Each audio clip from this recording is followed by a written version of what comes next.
Started from a DM, now she wanna see him. If you wanna link, baby, gotta be the weekend. Just follow me. Well, hey, what's up? I am back for video number 3 of the day. So welcome back to the kingdom once again. I am Marco, the Sovereign, and I am here with my very first life story. And it's a little bit of a doozy. So the way this one turns out, right? If you look at me, I am very much a black man. You see? Okay, so let me start the story for real. So back in 2004, I was in high school in Chicago. I went to Dunbar for about half a semester, right? So my sister, who has 2 kids, ups and moves to Iowa. My mom decides, hey, we're going to go move to Iowa too. Now, see, I was enjoying Dunbar, so this upset me a lot. But I was like, all right, Mom, let's go. Let's move to Iowa. Let's figure this out. So we moved to Iowa, and I ended up having a good old time. You know? A really good time. But what happened is, basically, we moved out there, and I got bored. More or less what happened. Made a couple friends in the high school I went to out there. Oh, I don't even remember the name of this school. But I made a couple of friends while I was out there. White guy who had a car, and a black guy. I believe he was from Iowa. Yeah. So where I lived in Iowa was Coralville. Coralville was part of like this tri-city area, which included Iowa City. So it was Coralville, Iowa City. I do not remember the third city, but they're basically all in the same area. So we hanging out for the most part, just the 3 of us. They come pick me up for school, whatever. You know, we was having fun. We was living it. The white boy was like 16. The other white kids didn't really fuck with him. He wanted to be one of us. So that's why he hung out with me and the other guy. The other guy was like a sophomore. I was a freshman, and he was a junior. He was supposed to be a junior, but he was a sophomore. So we hanging out, we chilling, whatever, right? And then we realized, well, we kind of broke. All right, we kind of broke. So what we do is we realize we all want a new pair of shoes. So we walk into the store, Chilly Willy, right, to the shoe store. We literally go find the exact same pair of shoes that we are wearing on our feet. And, well, we just switched shoes. I was in it with some all white Adidas. They were not in the best condition. I went and found the exact same pair. I got the new ones on my feet because if you didn't know, shoes don't have the barcode that's in the store system. On top of that, the scanners usually don't reach below the knee, and at the lowest still don't go below the ankle. So we switch shoes. We make sure we're out of the line of sight of the camera or whatever. We trying them on, boom, boom, boom, switch them. Walk out with the crispy pairs, all right? One of the guys had on a pair of ones. I had on the pair of good, nice, I mean crispy white Adidas. And the other guy had, I can't remember what pair of shoes he had. So we walk out and we realize, yo, that's kind of easy. So then I start going around a little bit. I start shoplifting. Now, at first I was shoplifting for me, right? But then some of the kids at school started asking me where I was getting the clothes from. Now, I might not have been a thug, but a brother was a hustler. So I told them, I can get you almost anything you want. Let me know. I get it for you for a price. Long story short, I started making decent money. I would shoplift it, sell it back to them white boys for a good markup. For whatever reason, They never came to me with the price. The black kids and the Latino kids, though, came to me with a price. And they always told me, yo, this sells for this. I'm not paying over this. See, they understood that I was going to charge them a markup because I was stealing the items. That's the black kids and Latino kids understood that. The white kids did not. They never checked the price, so I hit them with dumb markups. Oh, you want me to steal this $40 jersey? All right, cool. 85 bangs. It's all profit for me either way, man. I could steal it and sell it to you for $20. You know?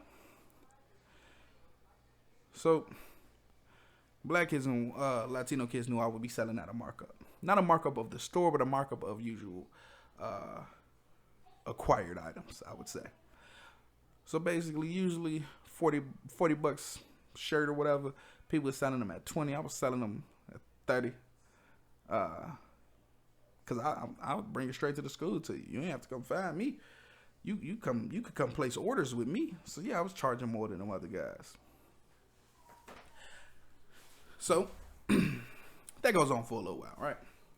Like I'm a wonderful shoplifter. I'm gonna tell you exactly how I used to shoplift. This does not work anymore. Don't try it. At least it should not. What I used to do, I'd go to a rack. I'd find 3 or 4 of the exact same item. I'd pick them up in one grab. So on camera, all they can see is I've grabbed multiple of the same item. That's all you can see. That's it. That's all. Right? So I go in. Try it on. Try it on. And the one I'm going to take, throw it on. Throw a shirt under it. Tuck that in. Leave my shirt untucked. Make sure nothing's visible. Nothing's sticking out. Take the tag off the one that I'm stealing. Because I only stole tagged items, not ones that had the dye packs on them. I wasn't dealing with it. I figured out later how I could take care of that. But I still wouldn't do it because it was just slightly complicated. So, take the tag off. Shred the tag, buddy. Shred the tag. Take that shredded tag. Don't just rip it up. You gotta shred it so that the barcode on it is worthless. Put the shredded barcode in my pocket. Take the extra hanger and put it with one of the other shirts. Come back, place them. Don't just place them though. Place them and continue to look through, moving stuff around. So when they come check, because they're going to come check the rack because I was black. So once they come check the rack, the item I stole, oh man, it's nowhere near the place I'm standing. Oh, you went in a dressing room to see if I ripped off a tag and left it in there? Oh, no. I left nothing in there. I shredded that tag and put it in my pocket. And you have no evidence of my thievery. So you can't stop me. When I say I made thousands of dollars this way, I made thousands of dollars this way. I was only there for like a year. I made a couple thousand this way. Not even off the clothes though. Off the clothes I made some hundreds. I started getting jewelry. Of course, not the real stuff. It was always the little knockoffs that they would leave in the little cabinet things. Yeah, they would leave them unlocked sometimes. Or we'd have somebody come in there and ask. Well, I would. Hey, can I see a ring out of that case? They'd leave it unlocked. They'd take it around to the other side. I'd slowly spin that other side to face me and empty it. And then close the cases. And I'm out of here. I got like 4 girls. One thick bitch. This way. Giving them free jewelry. Good rings too. Like, now they weren't diamond, but they were a big cubic zirconian. And cubic zirconian isn't cheap. As much as people say, oh, it's cheap, man. It's a subpar jewel if you're comparing it to a diamond, but let me tell you, those motherfuckers are not cheap. So I'm doing this for a couple of months. Then the 2 guys I've been hanging with, they decide, yo, we need to make some money too. And I'm like, cool. Let me explain to you how we do it. So I told them how to do the shoplift. Boom. They start making money. The white boy go, hey, yo, this train stops over here. Now, this happens to be a train that while I lived in Chicago, I heard used to get hit as it stopped prior to Chicago in the burbs. So we was like, yo, if this is that same one, we can hit these trains here. That's what we did. People, we was getting we was getting scooters off of them. We got bikes. We skates. Whatever, bro. Like these is items for us to sell. We never hit it too big though. Like we never got like PlayStations, the Xboxes. We never hit them. But we got decent stuff and we sold it. Well, then some other guys started hanging out with us, and me and the two I was hanging out with at first, we decided, yo, why don't we start a gang? This is where I thought I could be a thug. This was a terrible decision, by the way. But they like, yo, let's start a gang. Let's be that gang. I'm like, all right. We can do that. We can be gang. Let's figure that one out. So, this is what happens. We start recruiting, getting good numbers. So I decide, yo, shoplifting ain't enough for us to make the bands we need, the money. So all of us got something in our pockets. So I'm in charge of the thievery. Man, I used to be a good crook. So I promise you, Coralville and Iowa City, while I was there, crime rate had to more than quadruple while I was there alone. So first things first, we hit Walmart. Steal some BB guns. Not to use to rob people, buddy. We just wanted some BB guns. And I wanted to see if these niggas was capable. So, you know, they do it. The recruits steal the BB guns. So, after that, we moving on. I'm like, yo, y'all want to make good money? All right. So I found out there's a chop shop in the area. But we ain't stealing whole cars. We're going to steal pieces. That way, they don't need an entire car brought in all the time. So people used to leave their cars unlocked. We hop in, pop that radio out, we outie. Going through the car, you got cash in here, let me get that. You got some CDs in here, let me get them. Sell them CDs at school for like $3 or $4, whatever. It's cheaper than if they went and bought that mug, you feel me? So we do that for a while. Then we start noticing people are leaving their garages open. Yo, instead of hitting up the train for bikes, because we can only grab like one or two to throw in the car, what if we start hitting these garages? So that's what we do. We steal them. Bang, bang, right? One kid, I stole his bike. They call the police. Family claims they see me on the bike. But by the time they show up, I no longer have this bike. Another kid, I steal the bike. He's freaking out. He knows we sell stolen goods. So he's coming to see if we stole his bike. Problem is, bro, we used to strip the paint off the bikes, repaint them, and switch the seats. So he comes, he's like, yo, that is the same type of bike I had. Now, nobody knew we did the paint stripping, though, or the seat changes. He was like, hey, man, I don't know what happened to my bike, but my parents are going to flip if I don't have my bike. Can I buy this one? And his parents used to give him money, so he was like, I'll just tell him I had it painted. I had somebody to paint it for me, and I bought a new seat, threw the old seat out. We was like, cool, we can do that for you. Boom, quick 75. Yes, I stole a bike from somebody and sold it back to them for $75. Kid was kind of dumb. Or I was that good. Either way. So we doing that. We're making our money. So what happens is the two guys I started hanging out with, the white guy and the black guy, that I started all of this with, right? They decide the shoplifting ain't enough. And I'm like, you know what? It is a lot of us. It's a lot of us. We should do a little more than just shoplift. So I started looking for the Chicago guys. I found a couple of GDs, BDs, Stones, a couple of Lords. You know, they young high schoolers, though, so they weren't really in that life yet. None of them had bodies or nothing. They ended up Their family moved them before they could do anything, so they out here.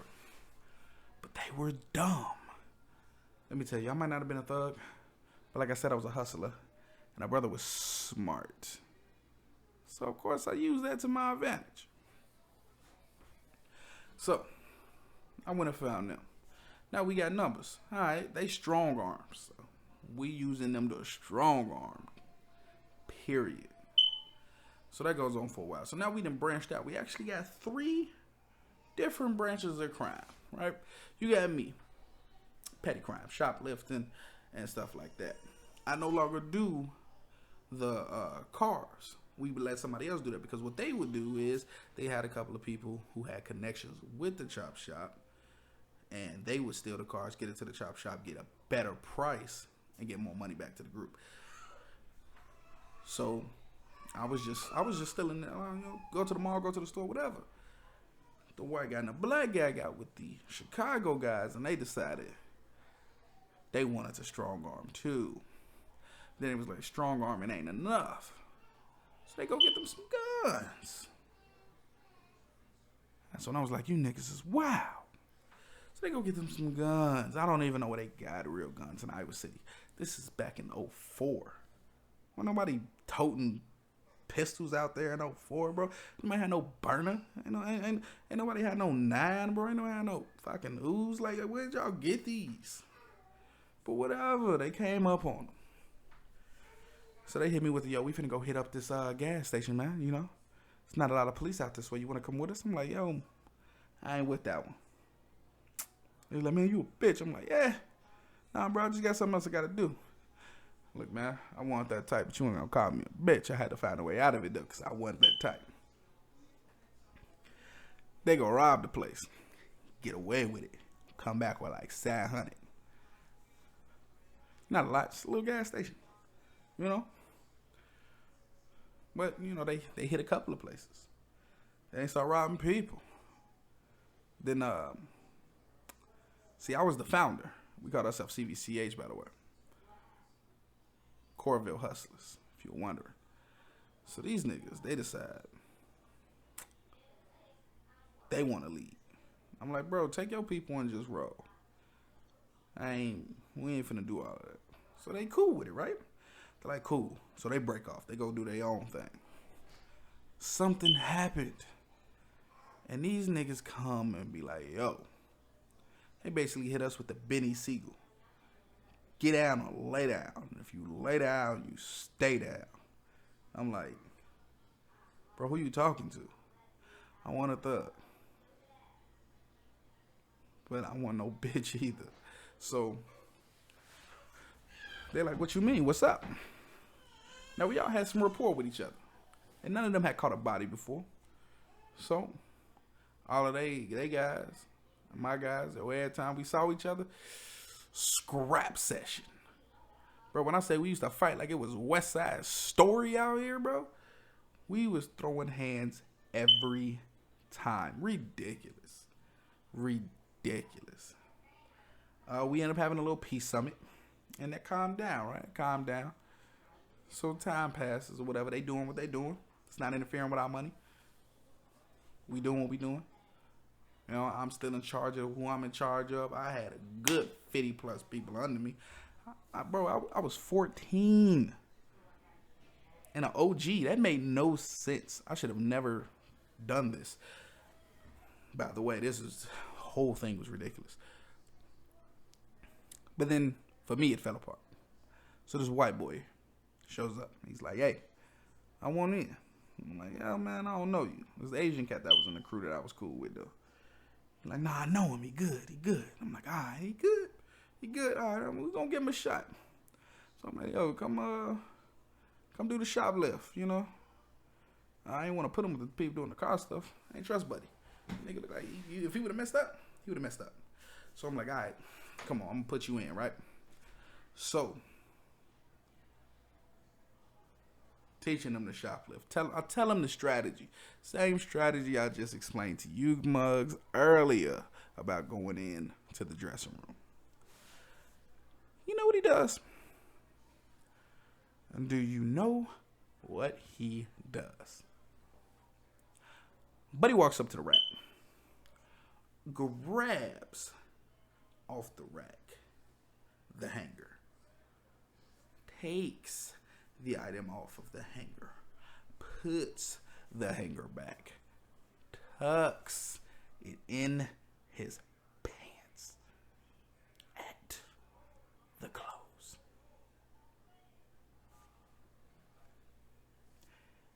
At the close. I've never been caught. But this guy, first time. His first time got me caught. So, security season. I'm like, I'm out. Trying to go. But they saw I came with them. They cut me off at the door. Now I'm 14. I wasn't this big mug I am now, right? So they're like, yo, you coming with us. Hand on the shoulder. Oh, God. Let's go. So they're, yo, what y'all got on y'all, blah, blah, blah. Boom, boom. This man get to pulling it out. He crying. He wasn't never about that life. He just wanted to fit in, I guess. Pulling stuff out. So they hit me. They checked me because I'm like, I ain't got nothing. They checked me. Put it all out. That's crazy.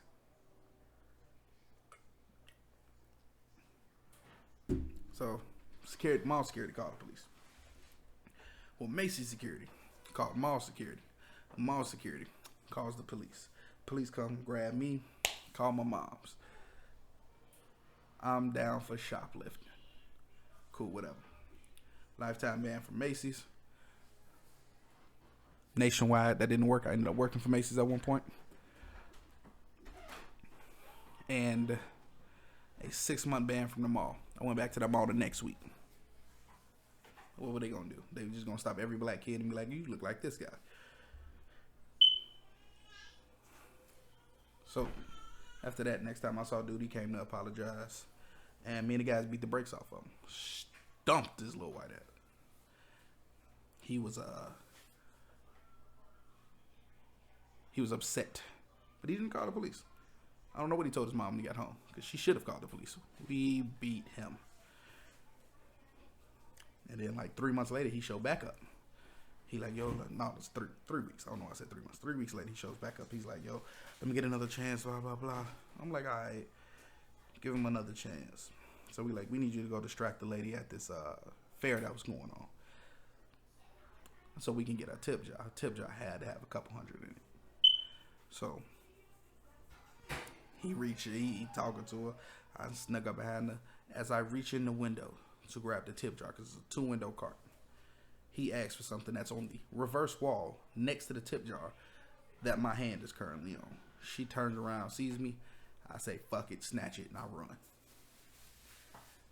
Catch up with the guys, take the money out, count it, pass it off to somebody else.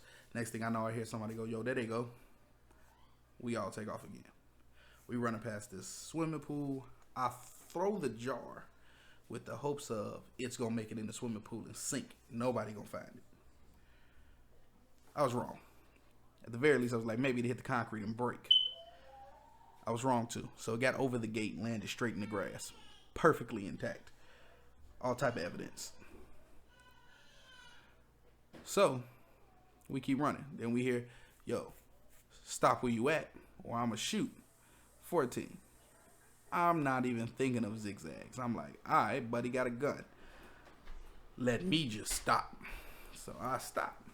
He come up, grab me, 3 other guys that was with me, take us back, sit us at this park bench. Police show up, and the police they're walking us back.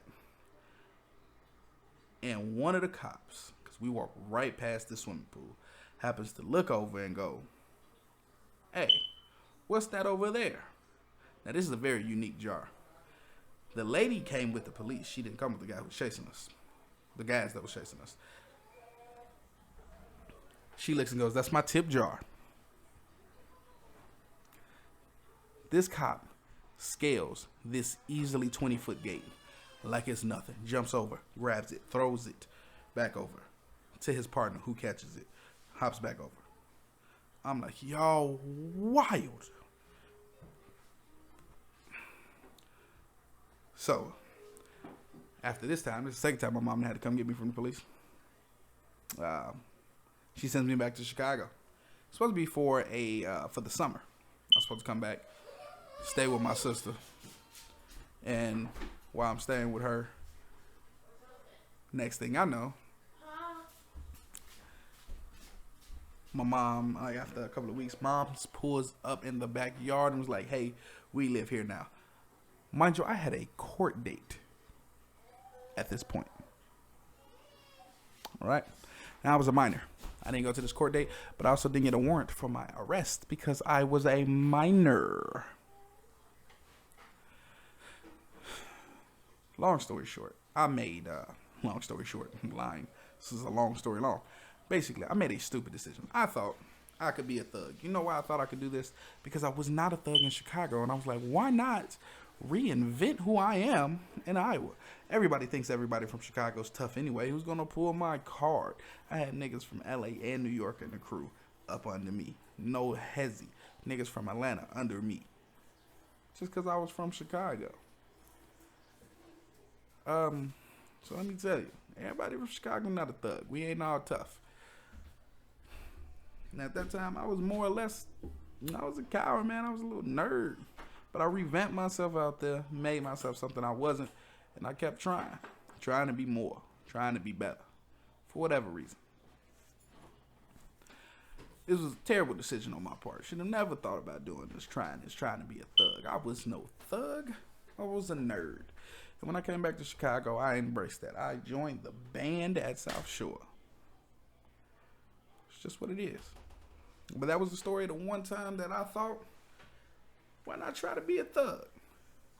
Like and subscribe, share. If you enjoyed the story, let me know. Welcome back to the kingdom. And I'm out.